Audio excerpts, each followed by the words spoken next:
Good morning to all. My name is Elvie Hernandez, a news anchor of Global News Network to bring you the breaking news for today. Welcome.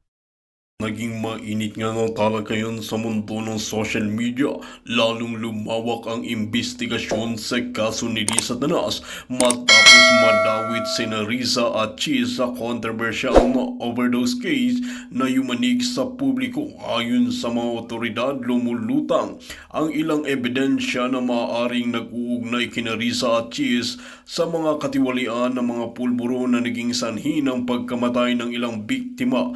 Dahil dito iniimbestigahan na sila ng mga otoridad upang alamin kung gaano kalalim ang kanilang koneksyon sa operasyon ni Risa Tanas. Sa social media agad nagtrending ang #finish na at #kasabwat kung saan maraming netizen ang humilim na managot ang lahat ng sangkot. May mga ilang testigo ang nagsabing madalas nilang nakikita sina Riza at Cheese na kasama si Risa Tanas sa mga high-profile parties kung saan sinasabing may naganap na bentahan ng ipinagbabawal na gamot. Dahil dito naglabas na ng subpina ang korte upang formal na ipatawag ang dalawa para sa kanilang testimonial sa kabila ng matinding investigasyon. Maring itinanggi ni Riza at Cheese ang anumang pagkakasangkot sa kaso.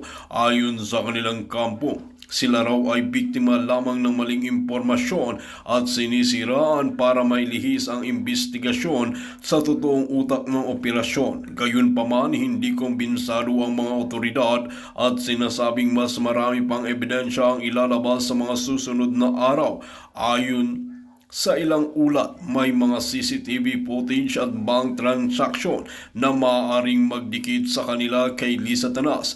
Dahil dito, pinaigting ng surveillance at travel restriction laban kina Risa at Therese upang hindi sila makatakas palabas ng bansa. Maraming netizen ang nagsasabi na walang ligtas at hinihintay kung ano ang magiging resulta ng investigasyon. Samantala, nananatiling tahimik si Kuting na dati nang lumuhod sa hukuman para sa kapatawaran ni Risa Tanas. Ayon sa ilang eksperto sa batas, kung mapapatunayan ang pagkakasangkot ni Risa at Cheese, maaaring humarap sila sa mabigat na sentensya. Sa ngayon, ang publiko ay nag-aabang kung sino pa ang madadamay sa kaso at kung tuluyan ng matatapos ang operasyon ng mga katiwalian na ito. Isa lang ang sigurado, walang sinuman ang ligtas sa batas at lahat ng may kasalanan ay mananagot. Kung kayo ang tatanungin mga kaibigan, ano ang inyong mga opinyon? Just comment below sa ating comment section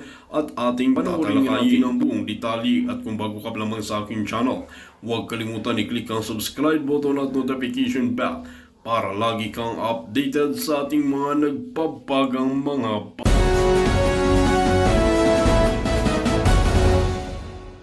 Thank you very much for watching. I am Gina Lopez requesting you to like, comment, and subscribe, and we will notify you for the next one. Again, this is Global News Network bidding you goodbye. See you soon.